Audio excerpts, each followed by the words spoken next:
প্রশ্ন করেছেন, আসসালামু আলাইকুম শেখ। ওয়ালাইকুম আসসালাম রহমতুল্লাহ। আল্লাহ সুবহানাহু ওয়া তাআলার প্রতি কীভাবে সুধারণা বাড়াবো? কোনো কিছু আল্লাহর কাছে চাওয়ার আগে মনে হয় এটা আমাকে দেবেন না, কারণ আমি গুনাহগার। আল্লাহর প্রতি ভরসা, আল্লাহর প্রতি সুধারণা বাড়ানোর উপায়গুলো জানতে চাই। আল্লাহ রাব্বুল আলামিনের প্রতি সুধারণা বাড়াতে হবে ইলমের মাধ্যমে, দ্বীনের জ্ঞানের মাধ্যমে। আর প্রথম জ্ঞান অর্জন করতে হবে আল্লাহ রাব্বুল সম্পর্কে, আল্লাহর মারিফাত, আল্লাহ সম্পর্কে জ্ঞান হাসিল করতে হবে। আল্লাহ রাব্বুল আলামিনের আসমা, সুন্দর সুন্দর নাম রয়েছে, সিফাত, গুণাবলী রয়েছে।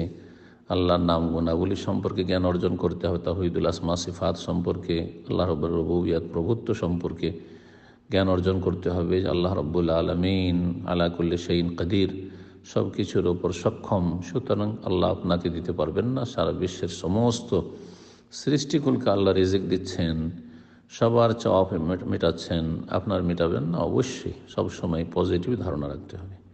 আল্লাহ রাব্বুল আলামিন যদি সমস্ত সৃষ্টিকে সব কিছু দিয়ে দেন, যা কিছু চাইছে, তবু তার ভাণ্ডারে সামান্য কি কোনো কমতি আসবে? না, আসবে না। আল্লাহ সম্পর্কে জ্ঞান অর্জন করতে হবে বেশি বেশি, আল্লাহর দ্বীন সম্পর্কে জ্ঞান অর্জন করতে হবে, আল্লাহ রাসূল সাল্লাল্লাহু আলাইহি ওয়াসাল্লাম সম্পর্কে জ্ঞান অর্জন করতে হবে। এবং প্রতিকূল অবস্থায় বালা মুসিবতও সুধারণ রাখতে হবে যে এতে আমার কোনো না কোনো কল্যাণ রয়েছে। তার সাথে সাথে ইবাদত বন্দেগী যত্ন সহকারে করতে হবে, মনোযোগী হয়ে ইবাদত বন্দেগী করতে হবে।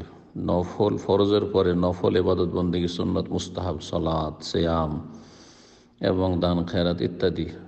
আর বেশি বেশি আল্লাহর জিকির, আজকার, তওবা, ইস্তিগফার, এগুলির মাধ্যমে আল্লাহ রাব্বুল আলামিনের প্রতি ঈমান মজবুত হবে। যার যত বেশি ঈমান শক্তিশালী হবে, সে তত বেশি আল্লাহ সম্পর্কে সুধারণা রাখতে পারবে। আল্লাহ রাব্বুল আলামিন সম্পর্কে কুধারণা একমাত্র কাফের, জালেম এবং জাহেল রাখতে পারে। আল্লাহ রাব্বুল আলামিন যেন জাহালাত থেকে, অজ্ঞতা থেকে, কুফরি থেকে এবং গুমরাহি থেকে আল্লাহ যেন বাঁচিয়ে রাখেন, শয়তানের অনিষ্ট থেকে এবং শয়তানের ওয়াসওয়াসা থেকে আল্লাহ যেন বাঁচিয়ে রাখেন।